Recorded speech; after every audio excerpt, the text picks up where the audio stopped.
parle d'Europe de la défense, il y a deux constats qui s'imposent.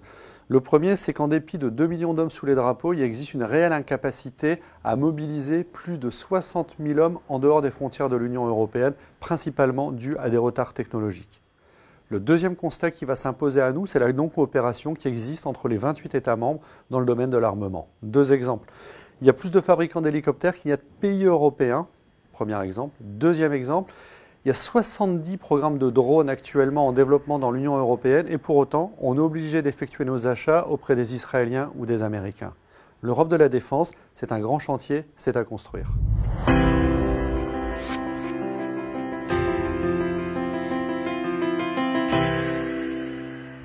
L'Angleterre a été un frein, mais la France aussi a été un frein. On ne le sait pas, on l'oublie, mais en 1952, une idée avait été émise et travaillée à Paris d'ailleurs, de la création d'une communauté européenne de la défense qui aurait été dotée de forces multinationales, d'un ministre de la Défense et d'un budget propre.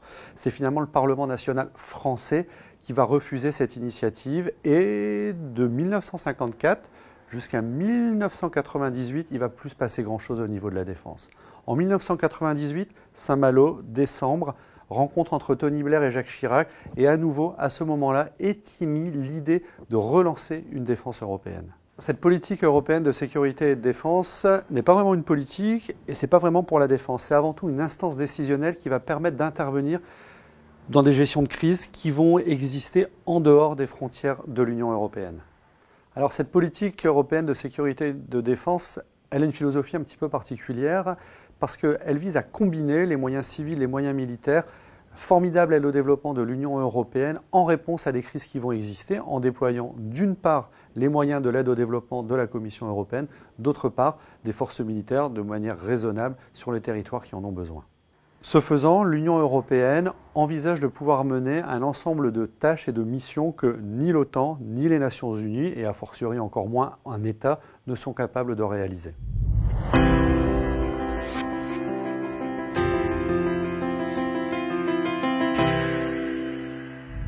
Pour autant, le monde a changé. Jamais depuis la guerre froide, l'Union européenne n'a eu à faire face à autant de risques à ses frontières extérieures. À l'Est comme au Sud, on le voit en Géorgie, en Ukraine, en Syrie, dans les Balkans aussi. Les risques existent et l'Europe doit aussi prendre en considération le désengagement progressif des États-Unis sous l'ère Obama et accélérer, ou en tout cas matiner d'incertitude avec l'administration Trump. Le départ programmé du Royaume-Uni de l'Union européenne à l'occasion du Brexit enlève un frein. Le Royaume-Uni a systématiquement bloqué, encore en mai dernier, la constitution de quelques éléments qui pourraient être les prémices d'une armée européenne. En mai dernier, par exemple, c'était un refus sur la création d'un QG européen. L'heure est par conséquent à l'augmentation des capacités militaires, comme l'exprime nouvellement l'exécutif européen. Lequel exécutif européen ne fait en cela que suivre l'opinion publique européenne, puisque 70% des Européens sont favorables à ce qu'une Europe de la défense voie le jour. D'une approche et d'une politique basée au cours des dernières décennies sur le soft power, la Commission européenne évolue vers ce qu'on appelle le hard power. C'est résumé dans une phrase de Jean-Claude Juncker qui dit que se sentir en sécurité est le droit le plus élémentaire que l'Union européenne doit garantir à ses citoyens. Pour ce faire, Jean-Claude Juncker a des planètes qui sont relativement bien alignées en tant que président de la Commission européenne, puisqu'il y a eu des élections en Allemagne, il y a eu des élections en France, et il y a un renouveau du couple franco-allemand qui, l'un comme l'autre, ont identifié la nécessité de s'accorder, de faire jouer les complémentarités pour relancer cette idée d'une Europe de la défense.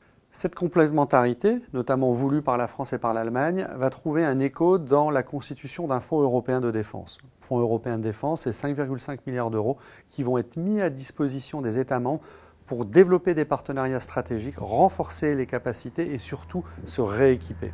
Investir dans la capacité militaire, c'est combler le déficit qui est croissant depuis plusieurs années entre les pays européens, l'Europe dans son ensemble, et à côté la Russie, la Chine ou les États-Unis.